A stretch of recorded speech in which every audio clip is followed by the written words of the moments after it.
genetically modified organisms, but he responded to it.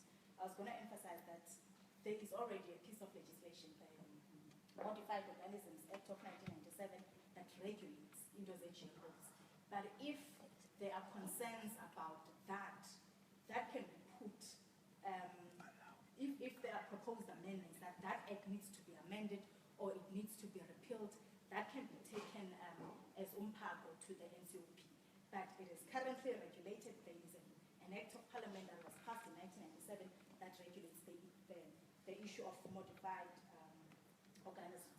Then there were two questions that were posed on use of indigenous knowledge, if I'm not mistaken, which is indigenous knowledge, something else. So there was a question to go and want to register them with the NTTI to try and get them trademarked. And I think 3 of the bill seeks to guard against such, because the advisory committee that is going to be appointed to assist the minister, there is a provision higher 80. There should be one person who will be appointed to that advisory committee to represent the indigenous interests in respect of new plant varieties. Same as the question from the gentleman from back there, will there be some protection afforded to consumers now, or will we be in a position where we're not able to choose whether to buy or not to buy a new plant variety?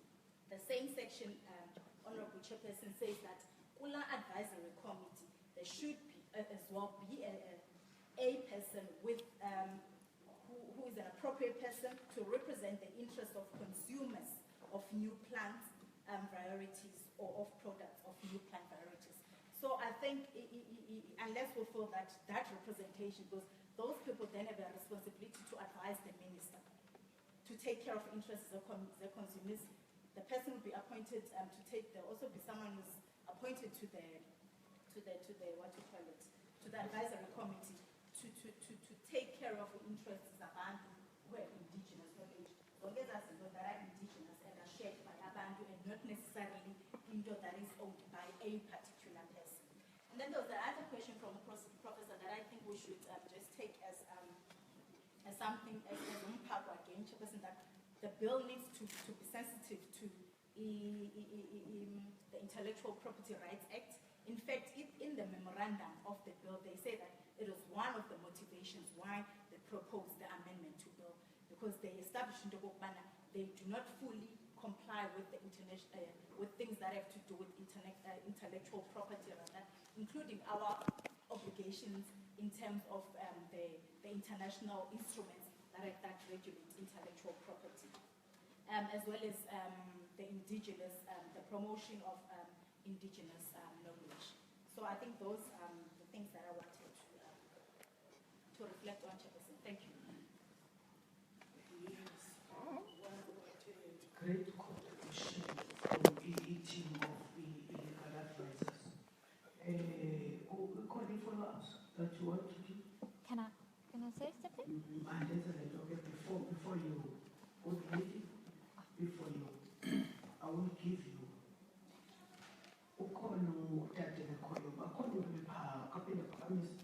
so covered.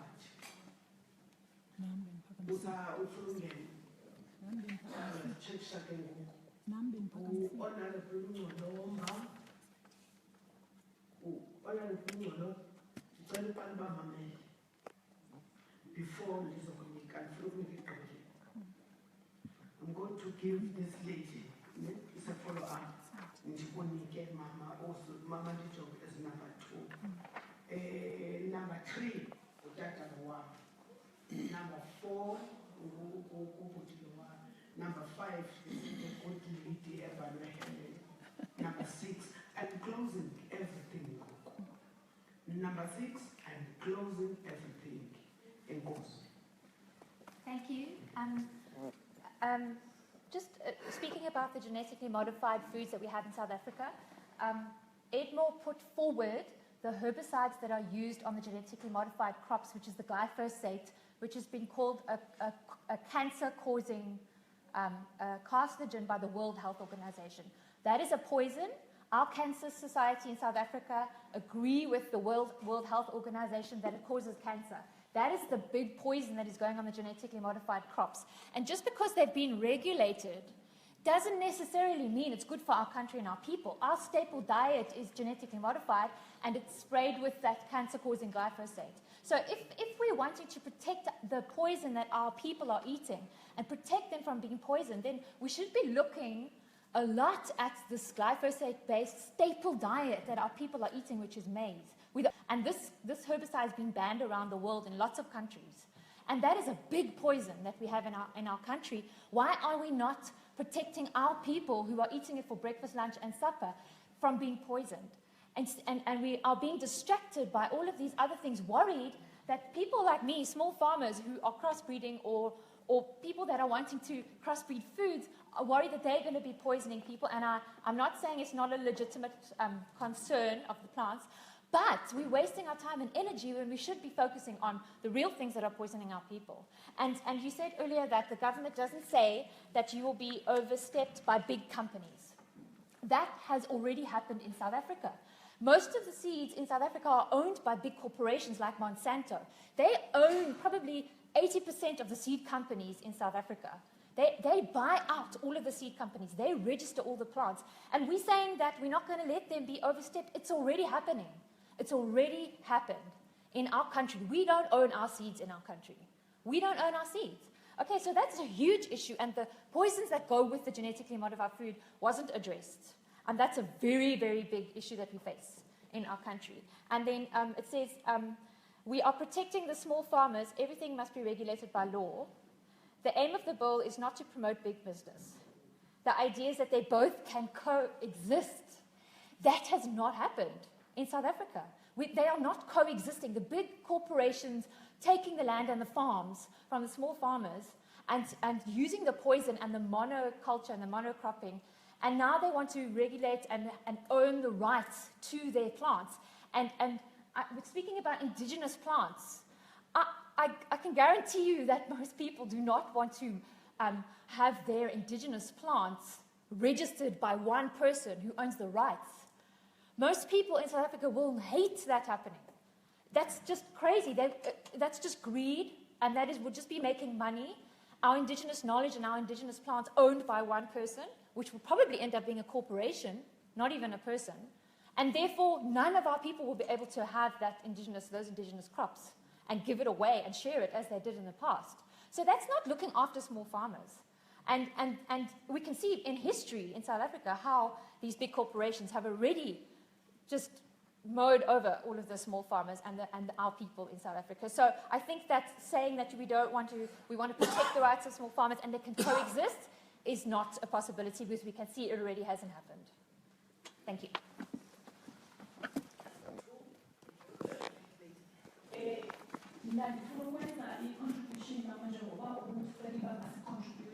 That much as the gving, siyabona ukuthi ishiyiwe into zoba seed banks. There are already community seed banks that are existing.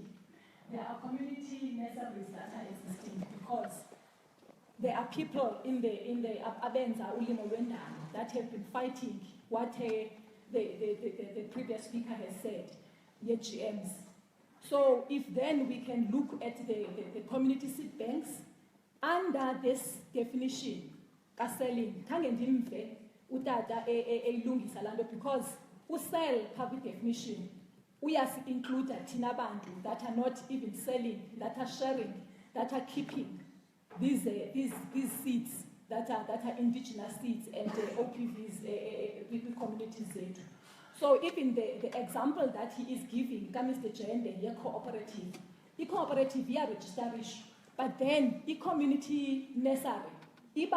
For these community members to be able to share the seeds that they have kept, then they eat seedlings, and they share amongst themselves. If then they decide to say, this is 10 cents, because we also want to have something else as they are not commercial there, but they are selling. So this definition that sell in this bill, it is really a problem for me. Thank you.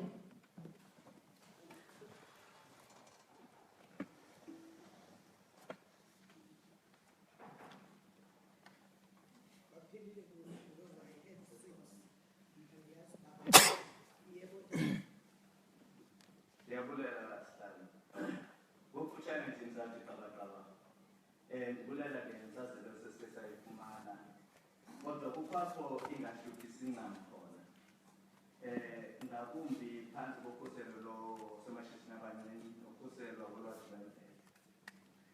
Mandivume ukuba ukurejistra nokuregulator kwe-plant breeding okuyithuba kwegama kuyinto ingxaki iba sekuthini xa ndingase ndifike page 7 chapter 2 wale document ye-plant breeders rights bill. Phaya kuthethwa ngoba a-plant breeders right is valid for a period of 20-25 years kuphela. Bese kuthiwa period of sole right, the holder of a plant breeder's right has the sole right to undertake any activity referred to in section 7.1. Akati khona ngiyamva uTatimafuya ngoba i-tuck shop ne-business ne-shop enkulu zinga-exista together. Ngiyamva no andifumananga uba ngubani ibhotile betumenzisa chaza njengoba ukhusela kule ndawo umisbete ndiyabulela umisbete ndiyabulela sana uba phaa kwi-advisory committee kuzabakho ilungu elinolwazi ngezemvelo ekuzawuba lilo mhlawumbi esingathembela kulo siluluntu uba luzawukhusela ii-interests zethu elwazini lwethu. Ilixhala eloo nto sihlabe ndicela ukuyibeka uba bekungaba kuhle uba singaxhomekeki kwelo kuphela uba bekuzawubekwa expressly kwi-document uba ulwazi lwemvelo luzawukhuselwa kanjani ngoba loo mntu sithembele kuyo u-advisory board u-advisory committee xa wakhwanyaza okanye wazela ngexesha zikhalwa i-application kangqiwankulu othile ibe seyiphumelela ngoba yena engathathanga zinyathelo zakukhusela ipasi loo ngqiwankulu uyaba ne-sole right to undertake any activity refer kuyo pub 7.1 for 20-25 to 30 years. Yabona ke ngoku endiyitsalayo sihlele uba sengathi ungabuye kujongwe amasu neendlela ekungakhuselwa ngayo abalimi abancinci nolwazi lwemvelo kungaxhomekekwa umntu omnye nabalimi abakwenza besicela kanjalo.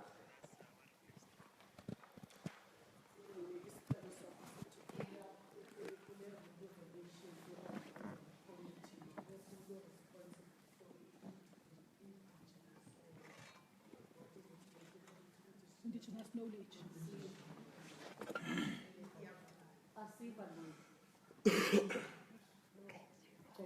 I was trying to make a recap from e-consent. Not toilet. Not toilet. Mr. Not toilet. In a consent advisory committee. Okokuba abo bantu that are going to represent you kwi-advisory committee kodwa kube khona umuntu oza kuba ne-responsibility of indigenous knowledge, which means abantu umuntu oza kujongana nento ethi to redress as imbalances with the understanding that communities as deep rural areas or rural areas can spend the opportunity, kwi-era ethile zingakwazi njani ke ngokuba zingeniswe ngekujonga izinto ezininzi okanye bebesithi apha it is cost effective. There must be representatives from the small-scale farmers into the advisory committee, or some of those with indigenous knowledge must also be part of the advisory committee. Not to depend on these guys only. We companies that you say businesses is cool, that are backed by strong financial background. Zizwe zinofumana opportunity of ensuring that ziyapasa, they buy as ziyangena kwi-restriction. Sathi ke ngoku i-department nayo after whatever nithethile izawungena ikliniki direction as a department. Ndiyabulisa nabo ubhuti khona ubhuti wabarhadi okhoyo apha.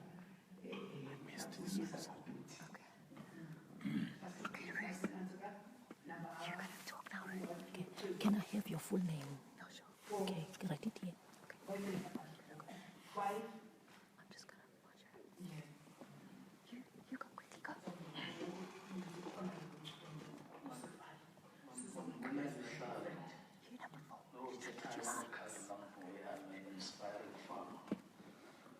What I wanted to find out here is that whether there is a relation between these two bills, and there's also the legislative framework. It's currently being developed by the Department of Health for the domestic cultivation of marijuana for medical purposes. In the event one would come with the invention, the crossbreed and the marijuana and since both are medicines and traditional herbs. Perhaps in relationship can be the view of Department of Health vis-a-vis Plan B's right can be in the future, so the will cover in terms of putting it forward.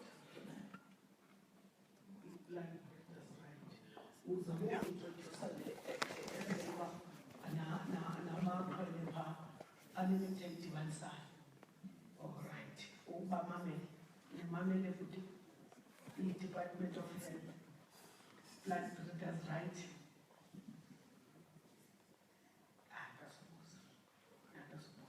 Bathi bakubambile ikhonseni yami. Honorable Ngcolomba. No, the lady. Thank you very much. Honorable Chairperson. Now, Chair, Singathomba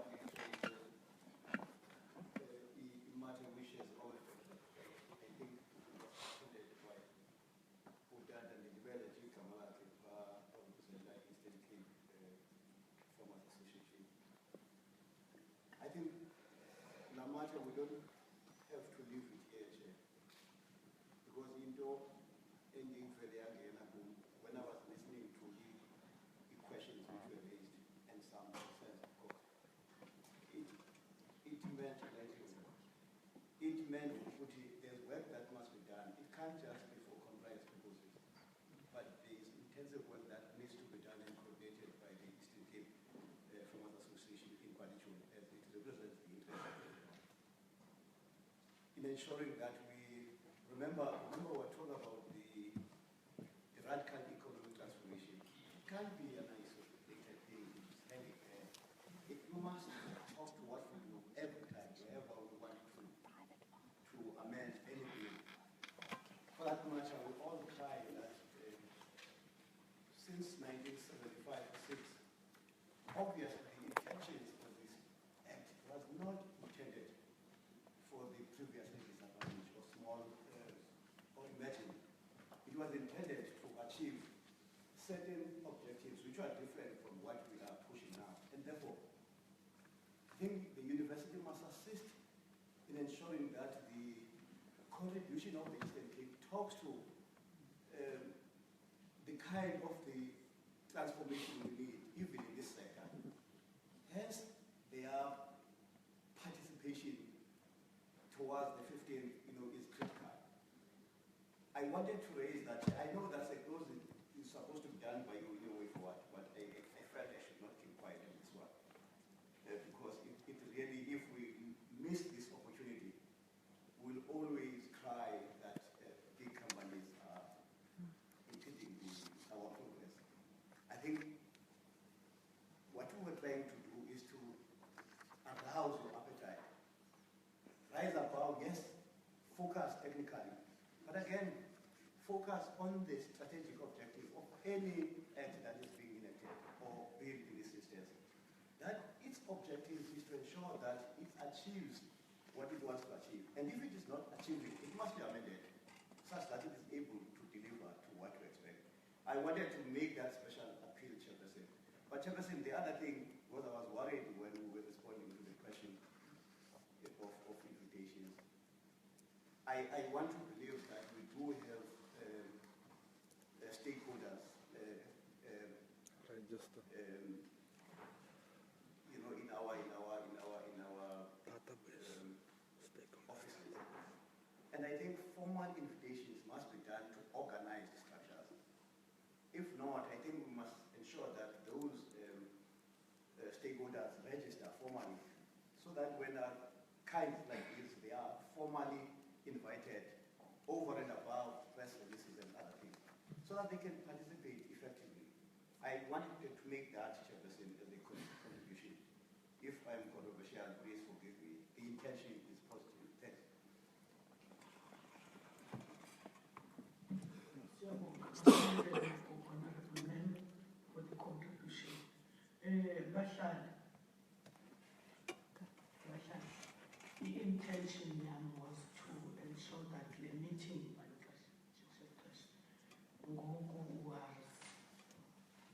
rounding it up, where we give a department to say something, and thereafter let the team of lawyers conclude in a way, basincedisana ngoba basifumene way forward of some sort. Kodwa ke way forward uthunye is to table your contributions with national parliament. That is the way forward esizakumenza kuthi, because abanye be-raise concerns, kwi-concerns nakwi-discussions sivelele i-contributions zenu nendlela eningavayo ngazo on some of the clauses in the bill. Ibambekile here and there loo nto, kodwa besizamnika ke ngoku u-department i-opportunity to say something, then allow Mr. Mafuya agqibezele kwezi concerns zokugqibela zabantu. You want to say, full respect wethu bayingumntu omncinci, ngathi umntu osemncinci lona. You want to say something? Yes, please. Say something. My name's Ruth. I'm 13 years old. I understand that the idea of this is to not destroy small farmers and to promote them. But I think we should start looking at reality and think what is going to happen. Organic farmers, small farmers don't have a lot of money, and big corporations do. And I think what is actually going to happen, what in reality is going to happen in this scenario, is big corporations are going to buy up the seeds and crush the small ones. I think we should look at reality and not at idea. Perhaps it's a good cause, but what will happen is big corp will own the seeds, and I hope you all understand that he who owns the seeds owns the world. Thank you. Woo. Yo. Yes. The department. Honorable Chair. Yes. Okay. You sit there. Even if I sit down, You press the hand.